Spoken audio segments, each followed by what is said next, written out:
Hey guys, Blake here with Fueling to Function, and I was just going to make a quick video on the most basic concept of weight loss versus weight gain that people tend to complicate so much, and there's so many misconceptions, and it's really not that complicated at all. It's a basic energy balance. Calories that you consume throughout the day are a form of energy. It's the human body's form of energy, and if you eat a surplus of energy, your body stores that energy as fat so it can use it later, or muscle if you're working out, lifting weights, whatever.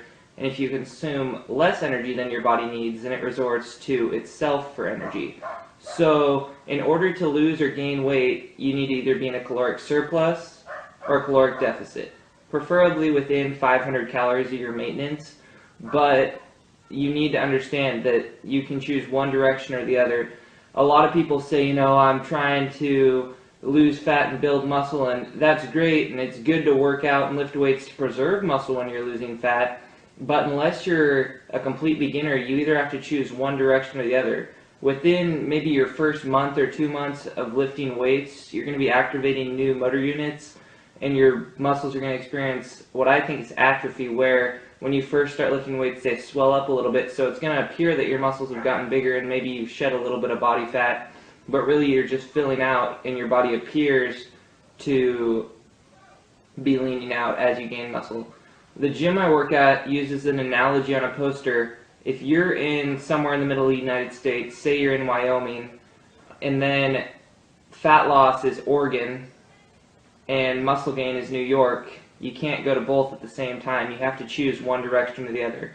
So if you're looking to lean out and look good in a swimsuit, you need to be in a caloric deficit in order to lose weight, and preferably target fat, doing it in a safe way without too large of a caloric deficit and without really damaging your metabolism, so that you have to eat less and less food in order to lose weight, which I'll make a different video on. And then if you maybe are scrawny or you feel like you need to fill out a little bit so you look good in a tank top or something, you need to be in a caloric surplus, preferably within 500 calories of your maintenance, so you don't put on too much body fat and then travel in the other direction. So whatever you do, be safe. Try not to go to any extreme. Don't starve yourself. Don't gorge yourself till you're sick. But define what your goal is and decide, I'm either going to try and lean out for summer, or I'm going to try and put on some muscle for summer, and start heading in that direction. Because if you're sitting one way, dabbling back and forth between either, you're not really going towards your final goal. And it's hard. I experienced for almost a year, I think I was in that mindset, and I was about 145 pounds, and I didn't make very much progress. My muscle gains were pretty minute because I didn't have enough calories to rebuild my body and build new muscle, but I wasn't consuming less calories than maintenance, so I wasn't shedding body fat either. So you need to define your goals in the basics, weight loss, caloric deficit, weight gain, caloric surplus, and that's all there is to it, guys. So I hope this was helpful to you. It is really good to track your calories for this reason, because if you're in too great of a caloric surplus, you're going to start putting on body fat, and if you're in too great of a deficit, you're going to lose muscle as opposed to body fat. So there's basal metabolic calculators on the internet. You can look it up. You might have to play with it a little bit because there's a lot of various variables involved in each person's day.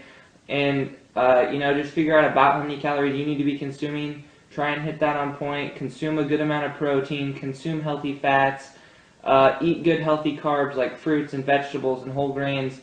And just focus on being healthy, and your goals should follow. And just enjoy yourself and enjoy the food you're eating, and work hard. That's one thing. You know what? Your nutrition is going to need to be on point if you really want to achieve your goals. But the other half of it is that you have to bust your butt, whether it's running or swimming or whatever, and just don't ever do anything halfway. Do it to the best of your abilities. And that's why, like for me, I take such an emphasis on nutrition as well as training, because I don't want to do it halfway and just, train really well and then go eat McDonald's and never make any progress. I want to get results from my training in the gym, so I fuel my body properly so I can perform at my best, and I get the best results because my body recovers better and I feel better, and I ensure that I'm either in a caloric surplus or caloric deficit depending on my goals.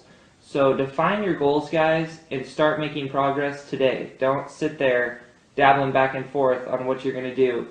And, you know, if you don't know, if you feel like you need to exercise because you feel good and you want to be at maintenance, it's not a bad thing either. You don't have to want to shed body fat or want to bulk up.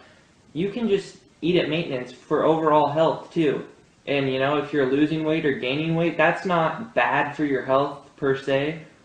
But, you know, it's really a personal thing. And, you know what, sorry, I'm kind of babbling now, guys, but I hope this was helpful, and I hope that you achieve your goals in a decent time frame, but you do it in a safe manner, and you prioritize your health above all else, guys. Thanks for watching.